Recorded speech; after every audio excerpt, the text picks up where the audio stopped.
حسین کے ہاتھوں پر بیعت ہو جائے، 3 مرتبہ امام حسین سے بیعت ہو جائے. لبیک یا حسین،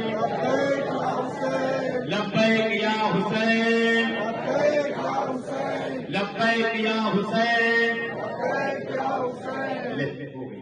چاہے جان بوجھ کے چاہے جانے میں کروا لی.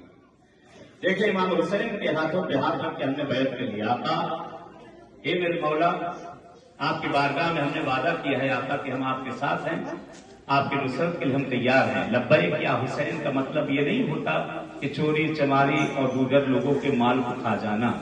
لبیک یا حسین کا مطلب یہ نہیں ہوتا کسی کے دل کو دکھا دینا. لبیک یا حسین کا مطلب یہ نہیں ہوتا کسی صلہ رحم بجا نہ لانا. لبیک یا حسین کے مطلب یہ نہیں ہوتا کہ کسی کے جو بھی ہو دل کو اس کو توڑ دینا. لبیک یا حسین کا مطلب یہ نہیں ہے کہ ماں باپ کے احترام کو ختم کر دینا. لبیک یا حسین کا مطلب یہ نہیں کہ آپ کے گھر کے اندر آپ کے اخلاق جو بدل جانا. لبیک یا حسین کا مطلب ہے مولا آپ سے وعدہ کریں جو آپ کا مشن تھا اس مشن پہ باقی رہیں. لبیک یا حسین کا مطلب یہ ہوتا ہے کہ امر بالمعروف نہیں از منکر. لبیک یا حسین کا مطلب ہوتا ہے نہ غیبت کرنا، نہ تہمت لگانا، نہ چوری کرنا، نہ روتان. لبیک یا حسین کا مطلب ہوتا ہے صلہ ارحام بجا لانا.